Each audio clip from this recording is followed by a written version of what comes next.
Hello everyone, today I have another video for you. This video is going to be a little bit different than the last several videos because the last several videos I was doing a full drawing in each one. This one I will be showcasing some art that I have completed over this gap year program so far. I remember in the last video, if you recall, I was in a hurry because I was getting ready to go on this big trip, and so now I'm on the trip and thankfully, I'm able to make stuff because I got a new microphone, the Blue Yeti, right here, as you can see. Super cool thing. Yeah, I got my kombucha and I'm all ready to go. All right. So this first little sketch is just some gestures that I did. I basically compiled a bunch of images and different things, different images of like people or clouds or landscape or water, and put them into different folders for gesture drawing later if I wanted to do that. And so this is some gesture drawing that I did from there.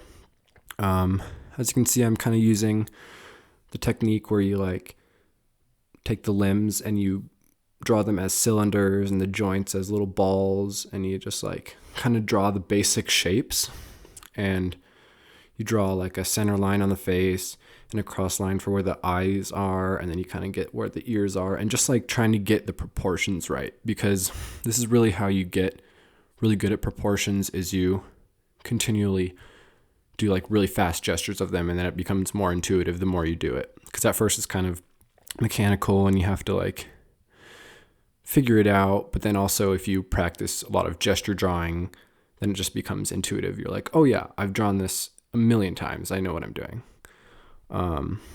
So yeah, and I'm also working on drawing people's heads too, which I really enjoy, and I'm just getting better at it and doing gestures of different people. A lot of the images that I used in the folders, I just used images of like people that I know or people that I like. So you'll see like Peter Draws, or like the guy from Owl City, or just like different people that I know of on social media or whatever. Like there's one of Conor McGregor and different things.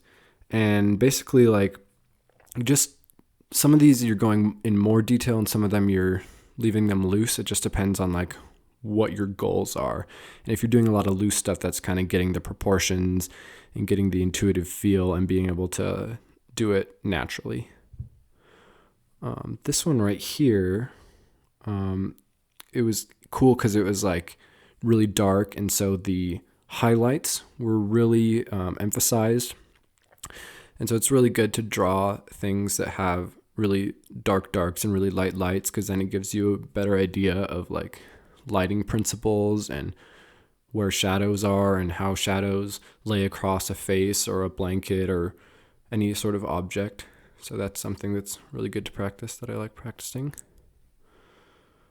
Yeah, so some of these you can do more detail. Like this one I did of Jack Black with a ballpoint pen. I was just like, yeah, I'm going to go ham with this one, go a little bit harder with that. And then you can go detailed like I did with these ones. Here's one of Peter Draws, and here's a couple of the creator of the graphic novel Astro Boy that I drew just because, I don't know, I like Astro Boy, so I drew pictures of the creator.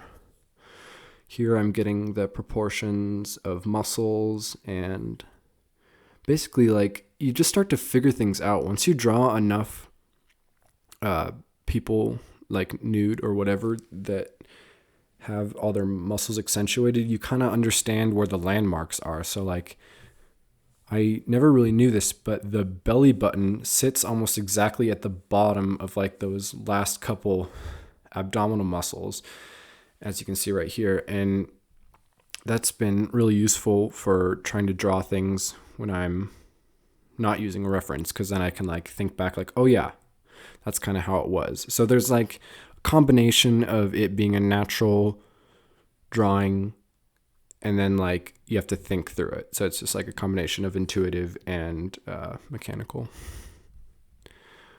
But yeah, once you like practice these enough, you can get good enough to where you can draw like human proportions without needing a reference. So like this one right here of this guy, I didn't use any references for him. So I like just remembered, oh yeah, the bottom abdominal muscles kind of like cross over there, and then like the chest kind of hits there, and it's like about this ratio to the neck and to the head and all that stuff. Yeah, and here's another one that I did without reference. And the proportions are okay on this one. I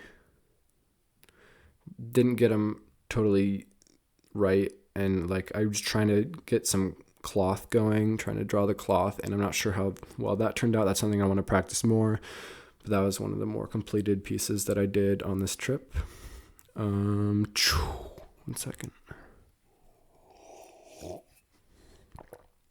Oh, homemade kombucha is so good. This one right here is a concept design for a graphic novel idea. I find it really, really difficult to draw something and then draw the same thing from a different angle or just multiple times over and get it so that it looks right. And that's something that you really need to be good at for graphic novels. So that's something I'm definitely going to practice more. This character is named Steele, and he's kind of like this leader of a cool school called the Bizarre School, and like they do all this really neat stuff. I'm kind of inspired by this gap year program, and so that's kind of like where I got some inspiration from. It's also really difficult trying to get characters because you kind of like have an idea in your mind, but you don't have a clear image, and you're trying to flesh it out. But then you end up like trying to make all these little changes and drawing the noses differently, and I just couldn't get it right. Like I just tried so many times, and really the first time was the best. It ended up being the best. So you can draw with people gestures, but you can also do gestures of other things. So like I was working on cloud gestures was a big one that I was working on. And it was kind of like one main day that I just was like, all right, I'm just going to do a bunch of clouds. And I really enjoyed doing the clouds, and there's some amazing clouds here in Colorado. So yeah.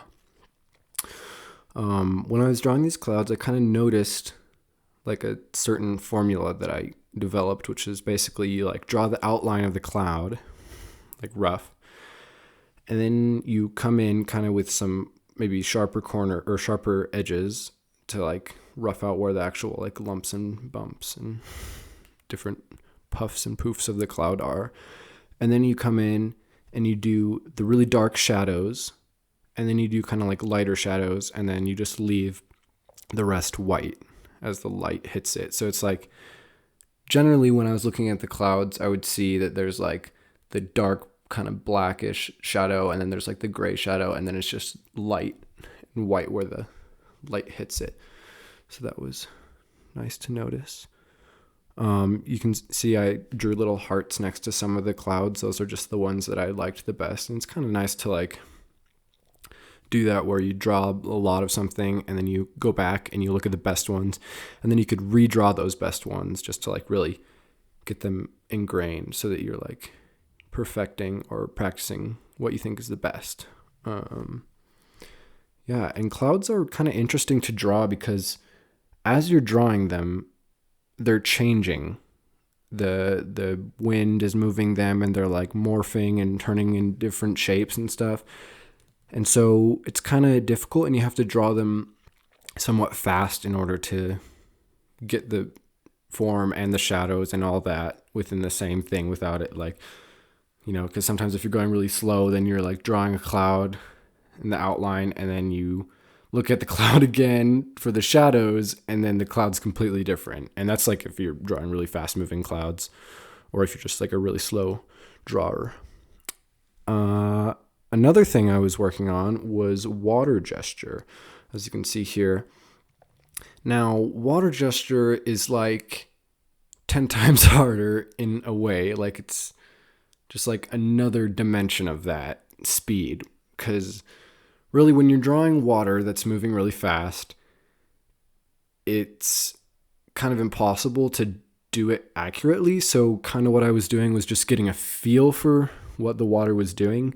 So like at some points when the wind would hit it, it would like make some ruffles in the waves and the patterns. And so like different reflections would make different patterns. And you can see right here, there's one that I drew of some like grass or plant sticking out of the water, and then like the reflection of it in the water, it just like all warped and stuff.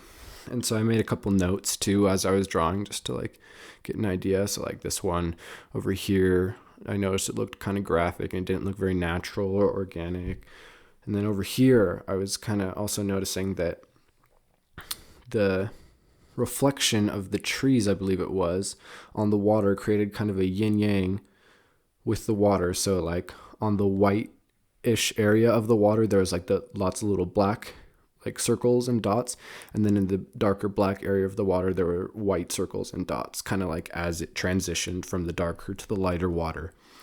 And sometimes it would be just like stark black and white kind of, and then other times it would be different gradients of grays and stuff like that.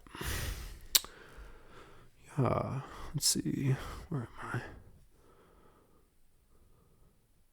Yeah, and for a lot of these, like, it's just changes depending on the wind. So like this little thing right here in the left-hand corner, bottom left corner, that was kind of like the little curve of a wave. So I was just getting what it looks like when it kind of goes into a little bit of a wave, which is it's really fun because like the water changes and the shapes change. And so you're not like drawing the same thing over and over again. It's really like drawing a lot of different things, which is really fun. So here are a couple more completed pieces from the program. This one I did with my Rapidograph. I was using a different paper. Let's see, what paper is this? One moment. It is B paper. It is, let's see, Professional Series B Paper Company, Super Deluxe Mixed Media. That's some paper that my mom got me before the trip so that I could bring a little sketch pad with me. And yeah, it works really well with the Rapidograph. I've noticed that some papers aren't thick enough or don't have the right grain, so that when I draw with the Rapidograph on them, they bleed and they don't look clean. But luckily with most mixed media paper, it looks pretty darn clean. Yeah, so there's one. This is another one that I did, and I was inspired by my friend who was doing a Zentangle one night, and I never really like done Zentangles or like drew with the intention of making some sort of Zentangle, although a lot of my drawings end up kind of looking like that. But basically this one was just like repeating a bunch of patterns, and it's not very complete, but like, I don't know, maybe I'll come back to it later, but I'm really fine not finishing drawings sometimes. Like when you get to that point where you don't want to draw and it just seems like it's kind of wasting time because you're not having fun doing it, then stop doing it, you know? Parts that I really liked on this drawing were the part in the bottom left-hand corner with this big bulbous thing, and then it kind of goes down into this tube stretching across the bottom of the page. I just thought that looked kind of cool, that whole texture. Yeah. Let's see. This is another one that I was working on quite recently, actually. I might continue developing it because I kind of like it, but I don't know. It's not my favorite piece, and of course, not every piece can be your favorite piece, but yeah. I don't know. I'll probably actually just move on to another piece. Anyway. It's also really fun if you don't have like a really nice sketch pad or something like that. Gosh, it's really cold in this little cabin. I'm like shivering. I was just trying to find a quiet place to do this voiceover, so here I am. Yeah, it's really nice. Just, you can use really, really cheap supplies, or really, yeah, you know, you're like journaling or you have a notepad or something like that, and you just get out a ballpoint pen, you just start doodling, and it's just fun. And you can do that when you're like listening to a podcast or anything. It's just like fun to doodle. And sometimes I still do like random little doodles with ballpoint pens and then on lined paper, and it's really, really fun.